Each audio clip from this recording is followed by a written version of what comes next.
नमस्ते दोस्तों, कैसे हो आप। एक मनोरंजक अकबर बीरबल की कहानी, बीरबल की चतुराई और बादशाह की परीक्षा। प्रस्तावना। अकबर का न्यायप्रिय दरबार। मुगल सम्राट अकबर का शासनकाल न केवल राजनीतिक, सांस्कृतिक और आर्थिक दृष्टि से समृद्ध था, बल्कि उनकी दरबारी कहानियां आज भी भारत की लोक कथाओं का हिस्सा हैं। उन्हीं दरबारियों में सबसे प्रिय, सबसे चतुर और सबसे प्रसिद्ध थे बीरबल।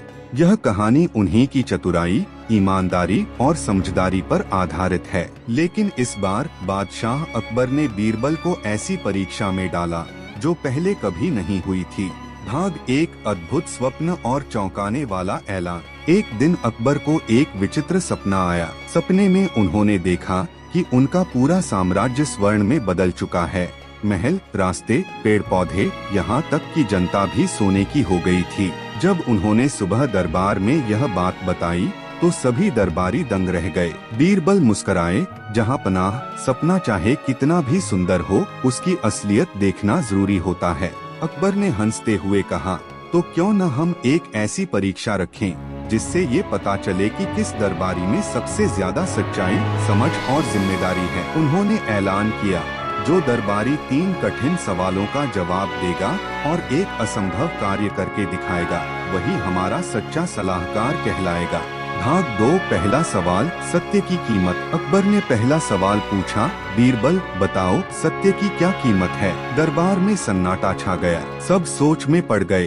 बीरबल मुस्कुराए और बोले, जहाँ पनाह, सत्य की कोई कीमत नहीं होती, क्योंकि सत्य को खरीदा नहीं जा सकता। पर अगर किसी को सत्य बोलने के लिए जीवन भी गंवाना पड़े तो वो सौदा भी सच्चा होता है। अकबर ने सिर हिलाया, तुम्हारी बात में गहराई है बीरबल। भाग 3। दूसरा सवाल, सबसे बड़ा राजा कौन। अकबर ने अगला सवाल पूछा, बीरबल बताओ, इस धरती पर सबसे बड़ा राजा कौन है। कई दरबारियों ने अपनी राय दी। कोई बोला सिकंदर, कोई बोला चंद्रगुप्त, कोई बोला स्वयं अकबर। पर बीरबल मुस्कुराते रहे। उन्होंने उत्तर दिया, जहाँ पनाह, सबसे बड़ा राजा वो होता है जो अपने प्रजा के दुख को अपना समझे, बिना युद्ध किए दिल जीत ले और न्याय के तराजू को कभी झुकने न दे।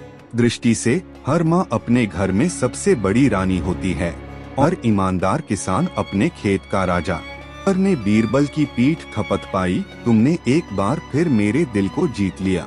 भाग 4। तीसरा सवाल, बिना देखे देखना। अकबर का तीसरा सवाल सबसे अजीब था, बीरबल क्या कोई इंसान बिना आँखों से देखे देख सकता है। बीरबल कुछ देर चुप रहे। फिर उन्होंने दरबारियों से पूछा, आप में से कितने लोग सपने देखते हैं। सभी ने हाथ खड़ा किया। तो आपने देखा, आंखें बंद थीं, फिर भी आप देख रहे थे।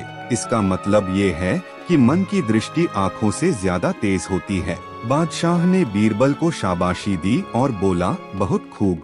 भाग 5। असंभव कार्य, पानी में आग लगाओ। अब बारी थी उस असंभव कार्य की। अकबर बोले, बीरबल तुमने सवालों का जवाब दे दिया, अब एक असंभव कार्य करो, पानी में आग लगाओ। अगर कर सको तो तुम्हें हमेशा के लिए मेरा प्रधान सलाहकार नियुक्त कर दूंगा। पूरा दरबार चौंक गया। यह तो नामुमकिन था, पर बीरबल मुस्कुराए। उन्होंने 7 दिनों का समय मांगा।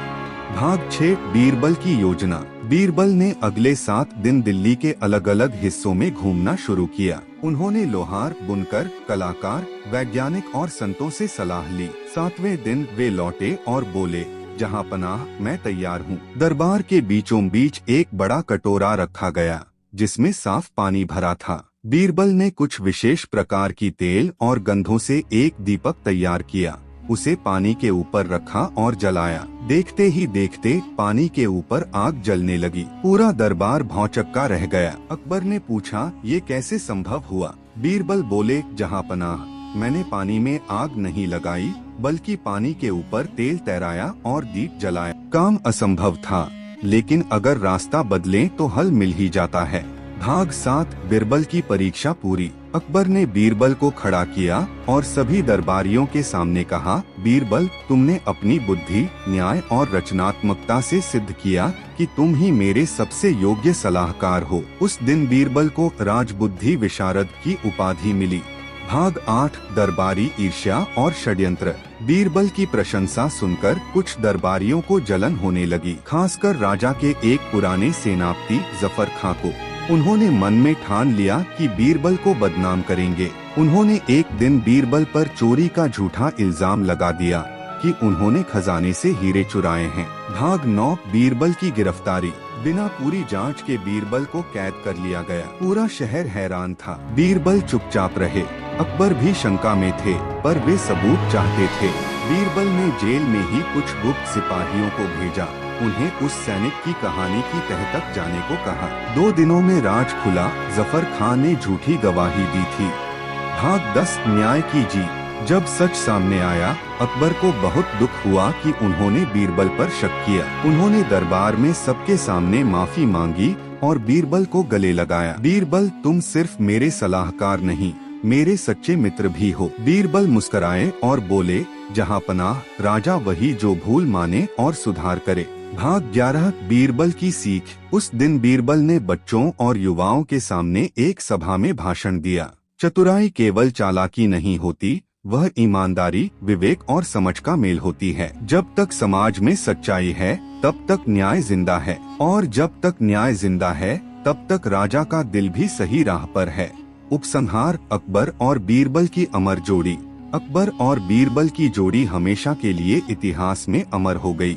उनकी कहानियां न केवल बच्चों को हंसाती हैं, बल्कि गहरी शिक्षा भी देती हैं। इस कहानी का सार यही है, सत्य, समझ और धैर्य से हर असंभव कार्य संभव हो सकता है।